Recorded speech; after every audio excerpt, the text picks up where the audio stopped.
Welcome to this program on e-moderation, the 5-stage model. We will talk about the Professor Gilly Selman's model. There are many models available today to facilitate e-moderators or tutors or whatever name you would call them as facilitators to facilitate online learning. What we are going to talk about, the context of online learning and how e-moderators could facilitate for effective students learning online. Online, as you know, is a web-based learning, and varieties of models of online learning are available today. And whatever models you follow, whatever online e-learning design that you might follow, you might even follow a blended learning strategy, a fully online learning strategy, and whatever models that you follow, by models, what I mean is that there could be pedagogic, technological and content combinations which as a teacher you would like to decide that how your topic has to be positioned and has to be presented online. It could be a totally 3D immersive online environment with the help of Second Life or development of Second Life with the help of software called the Beta, or it could be a simple online learning context, or it could be a proprietary platform which has complex activities involved, or it could be a simple open source like Moodle, for instance, which is widely used internationally. Whatever the platform could be, whatever your subject area could be, what we are going to discuss is that as an e-facilitator, how we as teachers, online tutors would be able to facilitate students learning online such that they would learn more effectively. There are many models available, as I said, but one model which is internationally used and very extensively used internationally, especially in business houses, in training context and so on and so forth, is Professor Gilly Selman's model. Professor Gilly Selman, she was a professor of e-learning and learning technologies at the University of Leicester in United Kingdom. Basically, she talked about in the model how interactions should take place and how participation should take place. Participation among students and participation between students and the e-moderator. An e-tutor could equally act as an e-moderator. It is good that an e-tutor acts as an e-moderator, because we cannot distinguish between these two roles. Somebody who would be teaching online and somebody who is facilitating students learning. If these roles can be combined together and that person called e-tutor or e-facilitator or e-teacher could also undertake from time to time formative and summative evaluation. So, all the three roles could be joined together by one person, and it will be more effective and it will be easy to handle. So, basically the model that we will be talking about is the 5-stage model from stage 1 to stage 5 in an hierarchical order. This is a scaffolding model. Scaffolding is an hand-holding for students to proceed step by step in a 5-stage developmental model of e-learning. So, as you see on your screen, this is supporting through structured developmental process. Let us have a look at the diagram or the model which is diagrammatically represented on your screen. The light blue space indicates technical support at each stage, stage 1, stage 2, stage 3, stage 4, stage 5, and e-moderation takes place and technical support takes place. As you will gradually see that both e-moderation and technical support is wide and much more in terms of percentage, even if it is quantitatively expressed. More at the beginning stage of access and motivation, in stage 2 online socialization, stage 3 information exchange, stage 4 knowledge construction, and stage 5 final development of the human personality or change in human behavior, what is called learning. Learning as an outcome of change in human behavior. So, at each stage, as you see that e-moderation and technical support, the quantity goes on diminishing and the quality of support, scaffolding, increases at each stage. Let us now get into details of stage 1, 2, 3, 4, 5. In any online learning program, this cycle I must submit here, this is not a representation of a semester cycle. Any topic that is being taught, any concept that is being taught, which is weekly, which is fortnightly, which is monthly, any topic which is taught, it could be taken as a weekly model, that every week when you teach a topic or any subject, this model could be followed to facilitate most effective student learning online. Let us get into the 5 stages. Stage 1 is access and motivation. The moderator's role is to welcome and encourage participants to interact. Stage 2, next stage, once they settle down, the stage 2 would be online socialization, that they would be familiarizing and providing bridges between cultural, social and learning environments, meaning thereby they would be exchanging among themselves, knowing each other better and knowing each other such that one's own language, attitude and so on and so forth, motivation, emotion are shared and cultural contexts are also shared, such that they could settle down each other very well, therefore, they feel more comfortable to proceed further.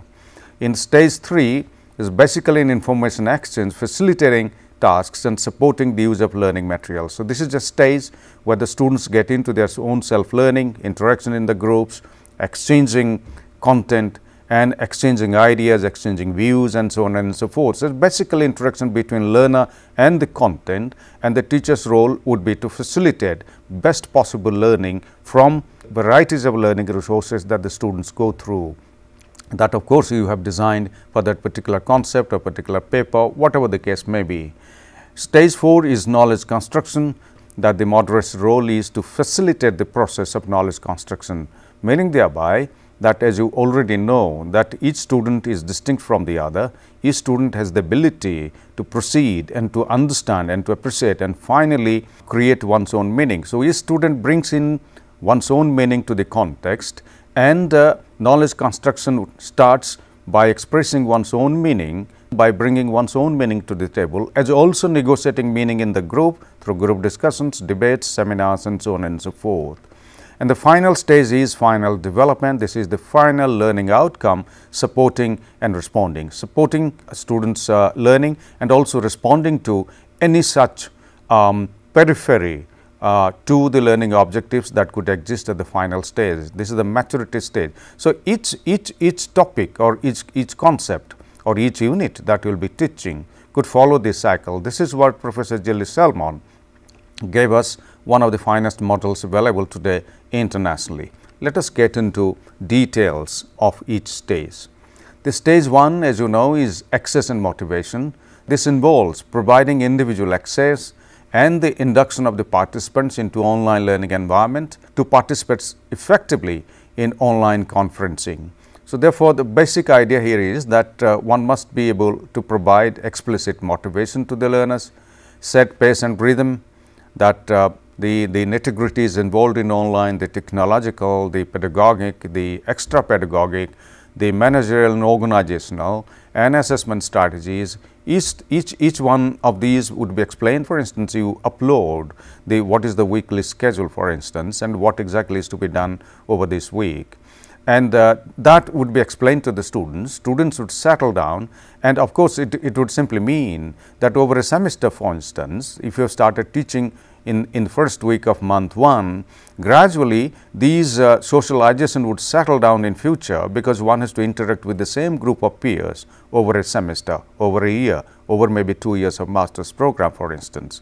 So, therefore, this has to be scattered over a semester, over a year, but each topic has to follow insofar as the stages of moderation is concerned to facilitate effective students' learning. So, set pace and rhythm, facilitate and find ways around online platform. One must study the platform, what exactly, because when the topics change, the design of the online platform might also change. Not necessarily the basic fundamental platform, for instance, it is Moodle or anything else, but certainly the way the content is organized, the activities are built around, and learning resources, audio, video, animation and so on and so forth, graphics, reusable learning objects, they are built around, assessment rubrics or assessment strategies are designed. All these need to change from, may change, they need not change, they may change from topic to topic over a week to the second week, third week, or a fortnight and second fortnight and so on and so forth. So, therefore, one has to familiarize the students and take part in relevant and authentic tasks. So, take part in the sense that one has not started learning, one is simply recognizing what authentic tasks are involved. By authentic tasks, I mean that some of the learning activities which are practically grounded in actual teaching learning environment or actual workplace. So, therefore, as we have said earlier, we have seen earlier also in other programs, that a theoretical understanding or abstract understanding of learning needs to be grounded in context by doing activities in context practically. So, some of the authentic practical activities would facilitate more effective students' learning. So, therefore, that e-activities to make them comfortable. So, the e-moderator job is to design such e-activities or technology based activities, in a way online learning activities, such that one has to make the students more comfortable. Once this stage 1 settles down, what one gets into stage 2. That stage 2 involves individual participants establishing their online identities and then finding others to whom they interact. So, each individual has an identity.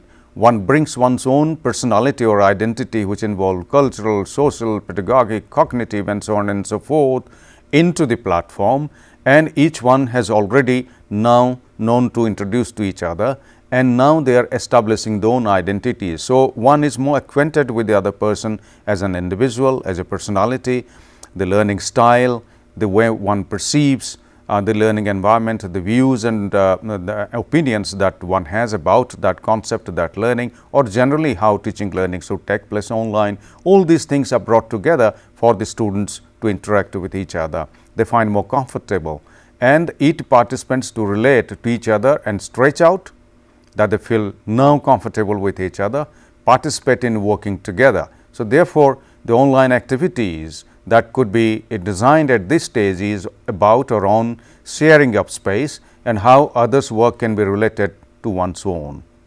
These are all not out of the blue.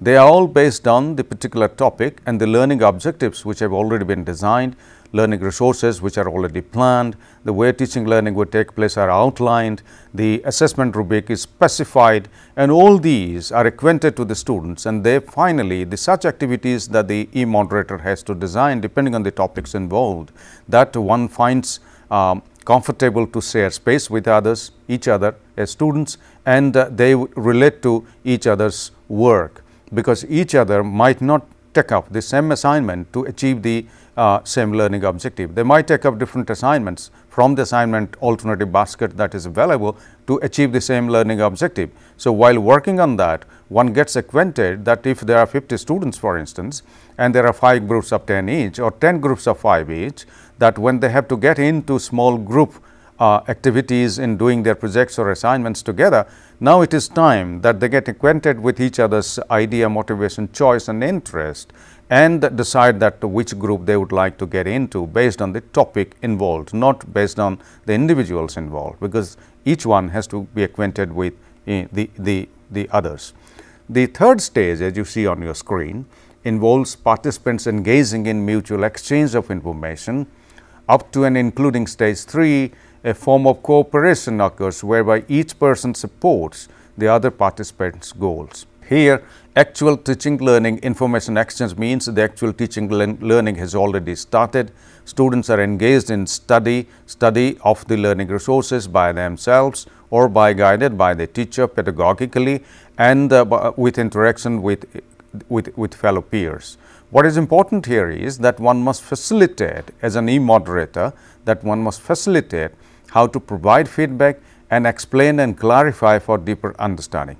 So, providing feedback, so one has to very systematically design such that one is in position to provide. Say, for instance, in a discussion forum, one has to thread it out and provide suggestions to different subtopics that the student, all students may not get engaged in different sub-threads of a particular discussion idea, that some would get engaged in some part of the discussion thread, and some others would get engaged in some other part. By getting engaged, I mean they would feel more actively engaged in that and passively engaged in other threads. So, therefore, the responsibility of the e-moderator is that one has to facilitate, from time to time provide feedback as a formative learning strategy, and also to facilitate for deeper understanding. It would involve whole lot of clarification, whole lot of exchange of views between students, discussing each other, engaging in debates and so on and so forth.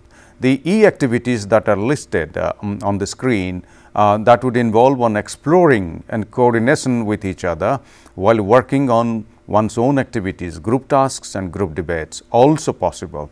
So, the individual tasks are designed, individuals choose their own assignments, their own pathways, the way they would like to proceed while conforming to larger design of online learning. They cannot deviate from the formulation that we have done.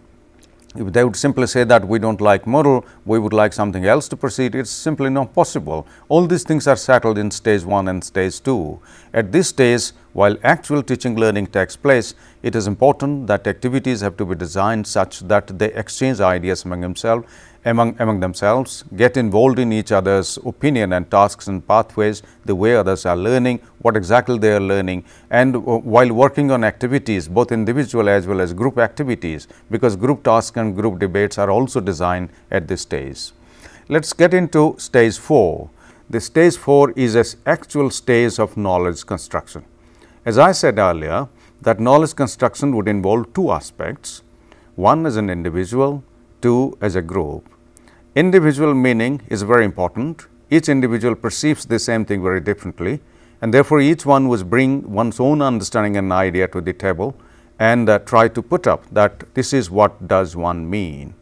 But while this is expressed vis-a-vis the content and the study, that exchange of ideas and discussion and debates take place along with the teacher or e-facilitator or e-moderator, moderating in between, providing feedback, bringing in higher order learning, bringing in more clarifications, bringing in more examples, bringing in more perspectives to this. Because it is important as teachers basically, and certainly as e-moderators, that we bring in varieties of perspectives and examples to the students, because given one perspective and one example, all the students may not understand equally well.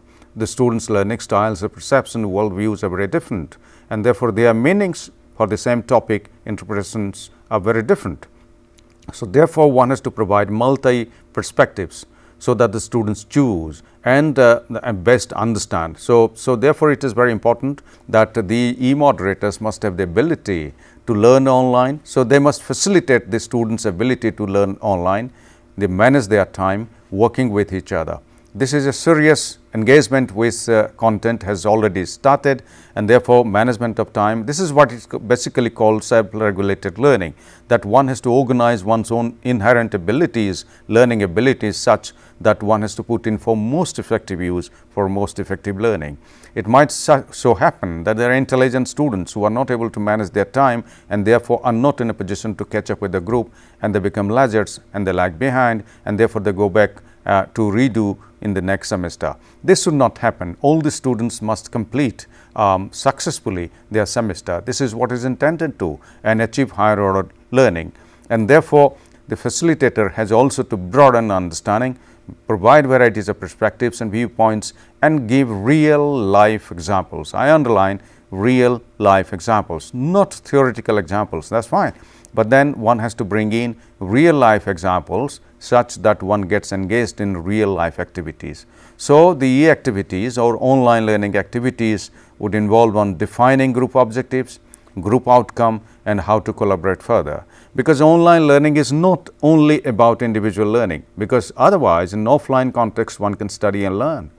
But online learning is all about participation and all about collaboration. That we have seen in the first PowerPoint, that this is all about participation, this is all about collaboration. Because participation and collaboration facilitates better understanding, clearer interpretation, and therefore more learning. Otherwise, one would be confined to one's own perspective and one's own understanding without getting the views of others. And at the end of the day, one's own perspective may be more limited, may be incorrect at times. So, therefore, it is important that we discuss debate along with the teacher. If we go to the stage 5, which is the final stage, the stage 5 is the final stage, which is the final development, in the sense that the students before at the stage 4, they have been able to express their own meaning for each concept that is presented to them. They have also exchanged ideas, debates, undertaken group projects in smaller group situations, in real life context, and therefore, they are now in a position to appreciate best what does it mean, and therefore, how does that concept get applied in the real life context, in work situations, in family, in the community, basically in future work environment. So, therefore, at this stage of development, the participants look for more benefits from the system to help them achieve personal goals and reflect on the learning processes. If I define what is written, what you see on your screen, that they look forward to more benefits, because now they have understood, but they will get into appreciating more benefits and what all periphery, other aspects, related aspects are involved in understanding that concept. Therefore, the understanding of their concept would increase, and the application of that concept in real life situation would broaden. So, therefore, just like in Bloom's taxonomy, as you have seen, that which involves analysis and synthesis. Analysis would involve providing one context and to analyze different characteristics, principles, ingredients, and so on and so forth to decipher. But when it comes down to synthesis, varieties of situations are provided. One has to find out common threads and so on and so forth. Or given that there is one problem in the context, and how different ways that problem can be addressed. This is precisely what is meant. So, the students have already understood. They already appreciate their application because they have applied in context as a project, as an assignment. Now, the point is that they would like to know, given that varieties of life context in the community, in the workplace and so on and so forth, the problem does not remain same, the contour of the problem changes, and therefore, from time to time how to address that problem in different time and space and different context. This is what is meant by in stage 5, that the facilitator would be in a position, or the e-teacher would be in a position to provide varieties of extra inputs for extra application or changing application of what is learned in different life situations. One must develop the ability in students to work with the content and defend one's own judgment.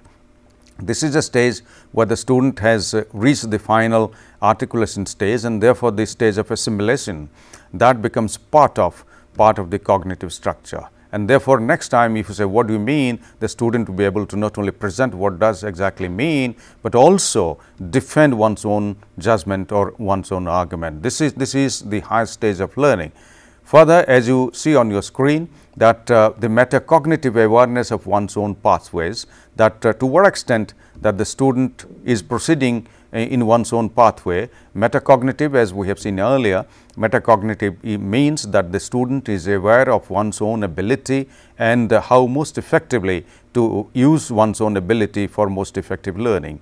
This would also seriously involve self-directed learning as also self-regulated learning, to manage one's own learning effectively and to monitor one's own learning effectively, to be aware of one's own abilities, to manage that ability for most effective learning by oneself, and also to monitor one's own progress. So, to do this, the metacognitive facilitation would involve that whether the student is rightly on one's own pathways and reflect on that and always interact with the student. This is an individual activity. When it comes down to the group, each individual has its own metacognitive style, and therefore, each student would be aware of partly or wholly the metacognitive style of each other peer students, and therefore, the facilitator's role would be much complex at this stage and more difficult and qualitatively enriched, and that such that one is in a position to facilitate not only one individual student alone individually, but also as a group. And this is very important, meaning thereby the e-moderator is conscious of the varieties of metacognitive skills of the group of students.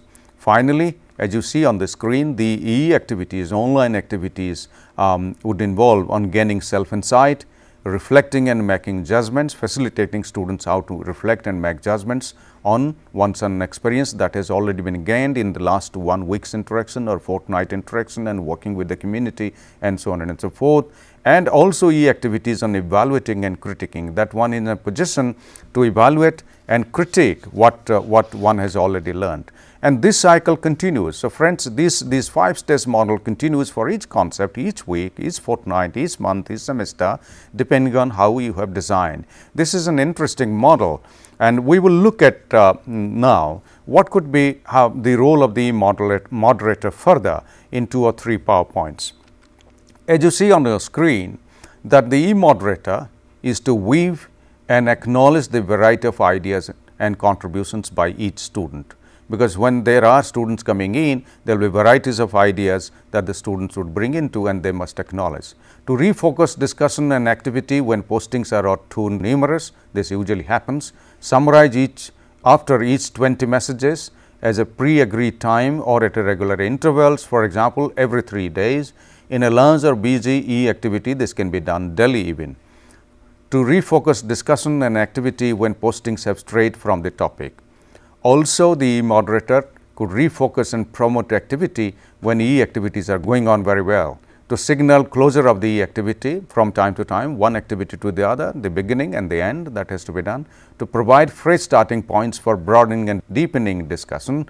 To remind students of the journey they have traveled from time to time.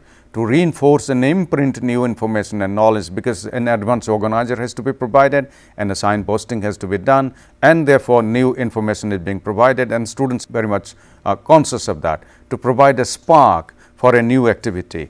But to provide a spark would simply mean that one has to provide an advanced organizer that how the next new e or online activity is going to be, and the students become conscious and get prepared for. So to finally conclude, friends, this 5-stage model of Professor Gilly Solomon has been widely used internationally, as I said earlier, and this has been very, very effective. There are 2 works of Professor Gilly Solomon. Finally, this is the final PowerPoint that you see, that Professor Gilly Solomon in 2000 wrote E-Moderating, the Key to Teaching and Learning Online, published by Routledge, Taylor and Francis from London.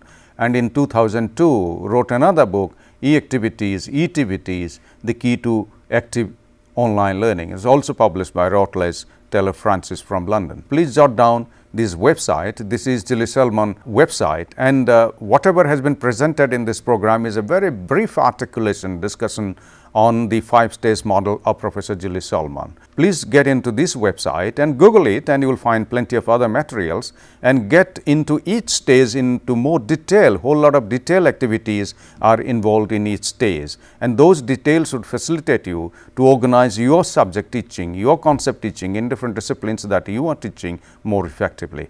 I hope this program is useful to you in facilitating students learning online in a more effective way, in a more qualitative way. Thank you very much.